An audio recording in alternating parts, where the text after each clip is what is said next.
السلام عليكم ورحمة الله وبركاته، أهلا بكم في الست حلقة جديدة من قناة صاحب الكورة، الأخبار جديدة في الكورة المصرية. كوباية الشاي بتاعتك وتعالى لي. هنبدا بنادي الزمالك، واول حاجه البيان. الزمالك طالب في البيان بتحويل الحكم محمود بسيوني للتحقيق بعد الفضائح التحكيميه اللي عملها في الماتش، وطالب كمان ان لازم مواعيد الماتش كلها تكون معاه ان كان دوري او كاس، والا مش هيلعب بعد كده، وان ماتش سيراميكا ده مش هيتكرر تاني، ده ماتش وعد. والزمالك كمان بيفكر ان هو هيشكر الاتحاد في خلال الساعات القادمه، وهيشكر رابطه الانديه، وهيشكر لجنه التحكيم في اللي حصل في الماتش. بس ما اظنش ان كده يعني ده هيعمل حاجه. الشكوى دي هما بس بيفشوا غلهم وبيهدوا الناس، ولا اكتر ولا اقل. تاني خبر معانا مجلس الزمالك والوزير، جلسه مطوله. الزمالك قال للوزير فيها ان الارض دي القلب النابض للزمالك، وما ينفعش باي حال من الاحوال الا عوده الارض. وقالوا كمان ان مصروفات الزمالك في اليوم 4 مليون جنيه، النادي ما بيقدرش يوفر منهم غير 2 مليون جنيه بس عشان الاعباء الماليه اللي على النادي. وقالوا كمان ان هاني بيرزي دفع 40 مليون جنيه من جيبه، ان حسين السيد دفع 181 ألف دولار، كل المجلس إجمالي دفع 300 مليون جنيه، وهم مش بيدوها تبرع لنادي الزمالك، ده حسبوها على نادي الزمالك كسلفة. والأرض لسه ما فيش قرار لحد دلوقتي طلع بشأن الأرض. وقالوا إن كمان فرصة إن أنت تعطيني أرض بديلة دي بتعطلني كتير جدا. الدنيا كانت ماشيه صح وما يعرفوش ايه السبب في تعطيل الموقف. وقالوا للوزير ان هو لازم يرجع ارض اكتوبر، وما ينفعش ارض بديل، لان الزمالك كان عامل شغل في الارض دي، وان الارض دي مفيش عارفين ايه السبب في تعطيل البناء واستكمال المشروع.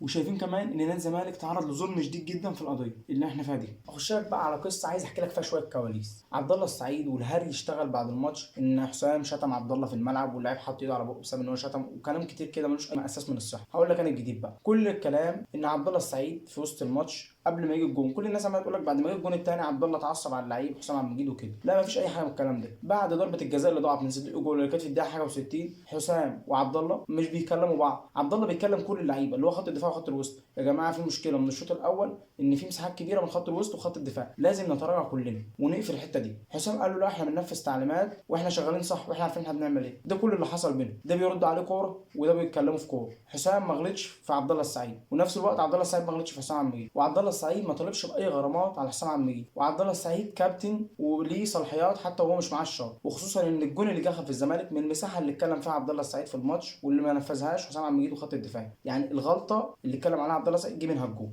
وحسام عبد المجيد طلع وقال انه متربي وما شتمشي في الستوري، وكل الامور على ما يرام. اخبار الاهلي مش كتير النهارده، هو خبر واحد: الاهلي حاطط عينه على لاعب في بتروجيت فلسطيني عنده 26 سنه. الموسم ده لعب 16 ماتش مع بتروجيت، ما سجلش غير 3 اهداف وصنع هدف واحد، اسمه بدر موسى. الاهلي هيحاول يستغل علاقاته الجيده مع نادي بتروجيت بعد ما خلصوا له بصفقه هذا الرياض، وحاولوا يدوا محمد حمدان لولا عدم اتفاق الاهلي مع اللاعب. وتاني خبر في الاهلي معانا في لعيب مهم جدا، اهم لاعب في الاهلي الموسم ده، هداف الاهلي في الدوري وهداف الاهلي في افريقيا، هيكون جاهز لماتش سموحه يوم الاثنين الجاي، لكن مش هيكون جاهز مع الاهلي في ماتش الجونه اللي هو هيكون اول ايام شهر رمضان. وهنختم بقى حلقتنا النهارده الجميله اللي انا اتمنى تكون نالت اعجابكم بلقاءات الاهلي والزمالك في رمضان. الاهلي هيكون عنده 7 لقاءات، 5 في الدوري و2 في دوري ابطال افريقيا اللي هو الدور ربع النهائي قصاد الترجي الرياضي التونسي. الزمالك برضه هيكون عنده 5 مباريات في الدوري وماتشين في الكونفدراليه قصاد اوتوه الكونغولي. اول ماتشات الاهلي هتكون النهارده في اول ايام شهر رمضان قصاد الجول. تاني ماتش في الشهر الكريم هيكون الاهلي قصاد سموحه يوم 5 رمضان. الاهلي هيقابل زد يوم 10 رمضان. الاهلي والمقاولين هيلعبوا يوم 15 رمضان. الاهلي وطلائع الجيش 19 رمضان. الاهلي هيقابل الترجي مرتين، مره في يوم 23 رمضان ومره في اول ايام عيد الفطر. اما بقى بالنسبه للزمالك فعنده في الدوري 5 مباريات: الزمالك ضد الحرس 2 رمضان، زد 6 رمضان، والقمه الاهم والاقوى اللي هتحدد مصير الدوري يوم 11 رمضان قصاد بيراميدز. الزمالك يقابل الاتحاد يوم 15 رمضان. الزمالك هيقابل انبي 21 رمضان. بعدين بقى هيروح للكونفدراليه هيقابل اوتوه يوم 25 رمضان. وفي الختام سلام وكل سنه وانتم طيبين وشكرا.